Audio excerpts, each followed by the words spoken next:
Buenos dias, alunos, como estão todos? Então, pessoal, na última aula, na sessão Lluvia de Ideias, vocês tinham que prestar atenção nesse conteúdo sobre a diferença de uso dos pronomes pessoais tu e usted, né? Diferenças de situações que envolvem umas atitudes mais formais e outras mais informais, né? Por exemplo, quando a gente fala com nossos amigos, ou quando falamos com nossos pais, com a nossa família, um irmão, um namorado, nós temos uma situação mais informal. Enquanto que quando falamos, né, com um diretor de escola, um professor, né, ou você se dirige a uma pessoa de maior idade, né, ou mesmo nessa situação aqui, que você vai fazer um intercâmbio lá na Espanha para estudar espanhol, né? Uma entrevista, né? Na aduana.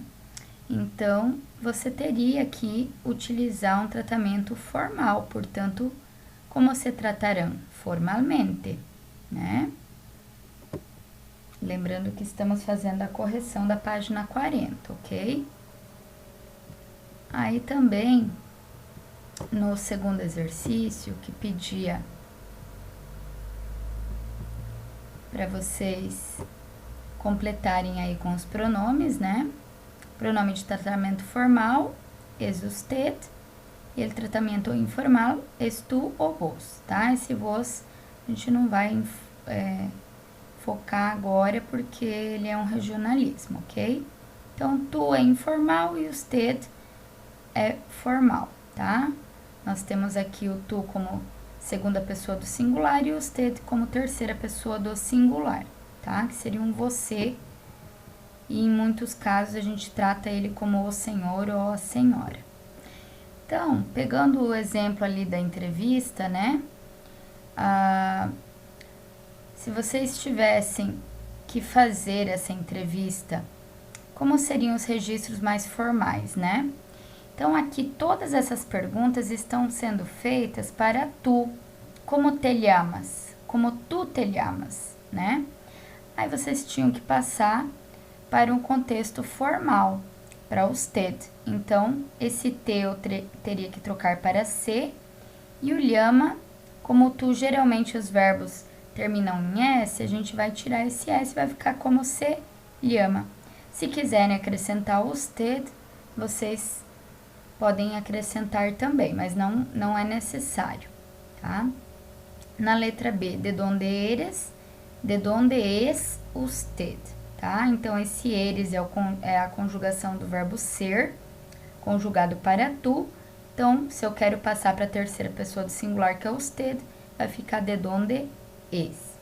Letra C, quantos años tienes? Quantos años tu tienes?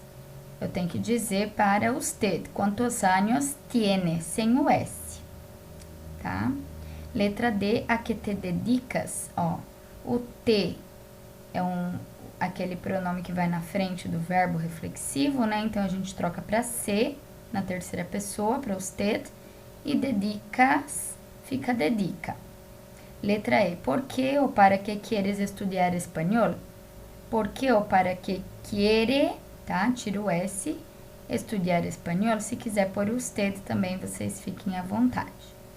Letra F, estudias, vai ficar estudia. Outros idiomas además del espanhol, também só mudar o verbo. Letra G, esperas algo mais del curso? Então, espera algo mais del curso e o resto repete tudo. Tranquilo, gente? Então, lembrando que tu, segunda pessoa do singular, é informal e o usted é formal, terceira pessoa do singular, junto com o ele e o elia. E aí, na página 41, vocês têm lá os pronomes interrogativos, que eu quero que vocês deem uma lida aqui, vejam que eles estão em negrito, né? E aí, vocês têm aqui quanto, quantos, quanta, quantas, quien, quienes, se for plural, né? Que, qual ou quales, se for para mais de uma pessoa, como, donde, quando e aonde. Uma coisa que eu quero explicar aqui é a diferença do donde e do aonde, tá? O donde a gente vai usar quando eu quero falar de algo que está parado em um determinado lugar, é o onde. A mesma regra do português. E o aonde geralmente implica em movimento, tá? Destino. Então, aonde você vai, né? Aonde você está indo. Então, aonde, ok? Donde é parado, tá? Indica um local, né? E o aonde indica movimento, direção, ok? E aí, vocês têm que prestar atenção aqui no exercício número 1 que vocês vão fazer para esta semana, tá? Para completar as orações com os pronomes interrogativos que faltam. Uma coisa importante que eu quero que vocês olhem é nessa tabelinha dizendo ojo. No te olvides de que os pronombres interrogativos em língua espanhola levam tilde. Tilde é esse acento, tá? Olha aqui, por quê? Olha só, donde, aonde. Todos eles levam um acento. Então, toda vez que pôr aqui na pergunta, vocês não esqueçam de pôr o acento, tá? Además, a marca da pergunta directa é o símbolo, esse sinalzinho de interrogação no início, invertido, e normal no final, tá? O interessante é que não existe uma regra, né? Por que que é assim? Simplesmente é. Eu acho até mais fácil, né? Porque quando aparece o sinal invertido na frente, significa que é a pergunta. Então, você já, numa leitura de um texto, por exemplo, você já começa a frase lendo com uma entonação de pergunta, né? Ó, la entonación es muy importante, tá? Pues hay que marcar la intensidad, tá? Já en el pronombre interrogativo que inicia a pergunta. Então, vocês vão ler aqui, es tu profesión, tá falando é tua profissão, né? E aí, vocês vão procurar aí uma dessas formas, tá? Que estão em negrito, sem esquecer do acento, letra maiúscula, início de frase, certo?